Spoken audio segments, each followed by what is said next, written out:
तो गाइस मैं हूं अंकित और आप दिख रहे हैं रेसलिंग फैंस नेटवर्क। तो भाई स्मैकडाउन हो चुका है खत्म एंड काफी कम टाइम मिला रोमन रेंस को। एंड के 5 से 7 मिनट्स मिले, लेकिन भाई इस 5-7 मिनट के अंदर रोमन ने सबको एक तरीके से वाइपर की तरह क्लीन कर दिया। न्यू ब्लड लाइन का कोई एग्जिस्टेंस ही नहीं है, ऐसा लगता है। होता कुछ ऐसा कि एंड में सोलो सिकोआ आते हैं टांगा लोआ एंड टामाटोंगा के साथ में। जेका फाटो यहाँ पे नहीं थे, एक बहाना मिल गया इनको जेका फाटो को अलग रखने का, ताकि रोमन अच्छे से डिस्ट्रॉय कर पाए इस न्यू ब्लड लाइन को। आते हैं सोलो सिकोआ, कहते हैं कि आ जाओ भाई, रोमन को बुलाते हैं। रोमन रेंस आते हैं न्यू ओटीसी टाइटेंट्रॉन के साथ में एंड अकेले एक बार फिर से ना पॉल हेमन ना जिमी ऊसो, अकेले एंटर करते हैं रोमन रेंस। जैसे ही दौड़ के आते हैं रिंग की तरफ, इनके सामने आते हैं टामाटोंगा। टामाटोंगा अगर आपको नहीं पता भाई, तो पहले बहुत बकवास किया करते थे जब वो एनजेपीडब्ल्यू में थे। तो ट्विटर पे काफी एक्सचेंजेस हमें देखने को मिले थे टामाटोंगा एंड रोमन रेंस के बीच में। सबको एक ही बार में निपटा दिया रोमन ने एक क्लोज लाइन से। उसके बाद टांगलो आके अटैक करने की कोशिश करते हैं, रोमन उनको स्टील स्टेप्स पे दे मारते हैं। देन उसके बाद स्टील स्टेप्स उठा के अटैक करते हैं। टांगलो आगे तो भाई बहुत बजाई, पता नहीं टांगलो ने इतना क्या कर दिया।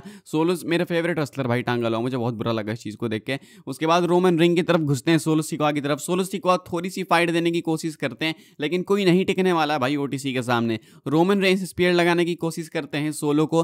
क्राउड उधर भाई उनके साथ में हुआ कर रही होती है, लेकिन बच जाते हैं सोलो सिकोआ बिकॉज उनके जो गून से उनके साथ में है। तो रोमन रेंस पे वापस अटैक करते हैं ये लोग। रोमन रेंस क्लेम करने की कोशिश करते हैं उला फाला, लेकिन ये चोर चकार के जैसा भाई उला फाला लेके भाग जाते हैं सोलो सिकोआ। एंड देन इसके बाद हमें वापस अटैक देखने को मिलता है रोमन पे, लेकिन रोमन रेंस वापस से काउंटर करते हैं एंड अटैक करते हैं टामाटोंगा एंड टांगालोआ दोनों पे। उधर सोलो सिकोआ जाते हैं रैंप की तरफ बढ़ के भागते हैं एंट्रेंस की तरफ स्टेज पे, एंड इधर रोमन रेंस इन दोनों को डिस्ट्रॉय करते हैं। स्पीयर लगाते हैं दोनों का एंड टामाटोंगा को तो भाई एक बैरिकेड में देके स्पीयर मार दिया रोमन ने।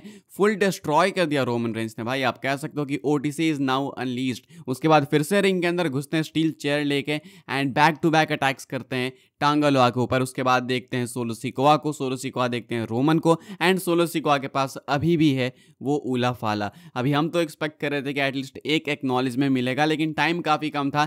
एटलीस्ट भाई आधे घंटे का सेगमेंट चाहिए रोमन रेंस के लिए, नहीं तो 40 मिनट का एक प्रॉपर प्रोमो सेगमेंट। लेकिन वो आई थिंक तभी होगा जब पॉल हेमन वापस आएंगे। अब वो कब आएंगे वो देखना होगा। मुझे नहीं लगता भाई कि इतने जल्दी वापस आने वाले हैं, बिकॉज डब्ल्यूडब्ल्यू कुछ तो प्लान कर रही है, कुछ तो चक्कर है। तो अभी रोमन रेंस भाई अनलीज हुए स्मैकडाउन में। आखिरी के 7 से 8 मिनट्स के अंदर उन्होंने पूरे स्मैकडाउन का निचोड़ निकाल दिया, पूरे स्मैकडाउन को अपने सेगमेंट से ओवरशैडो कर दिया। तो बहुत कुछ हुआ आज के स्मैकडाउन में, वैसे उसको हम लोग अपडेट्स वीडियो में कवर करेंगे। फिलहाल स्मैकडाउन के एंडिंग में Roman Reigns the OTC destroy करते हैं अपनी ही बनाई हुई ब्लड लाइन को, अपने ही बनाए हुए सोलो सिकोआ को। भाई ब्लड लाइन तो सोलो की बनाई हुई है, अपने ही बनाए हुए सोलो सिकोआ की ब्लड लाइन को, जिसको रोमन ने इतना ज़्यादा उपज के बना किया था। क्या सोचता, आपको कैसा लगा सेगमेंट कमेंट करके बताना। ये नई ब्लड लाइन भाई आपको लगता है कि कहीं टिक रही है रोमन के सामने? अकेले सबको डिस्ट्रॉय कर दिया भाई। तो अब सामने से या तो हीको लियो चाहिए जो कि फिजिक में तगड़े हों, एंड जेका फाटू रेगुलर होने चाहिए, तभी कोई कॉम्पिटिशन लगेगा इक्वल का। नहीं तो कोई इक्वल का कॉम्पिटिशन है नहीं भाई। ये इधर से एक मारता है, फिर इधर रोमन आते हैं, सुपरमैन पंच एंड स्पीयर लगाते हैं,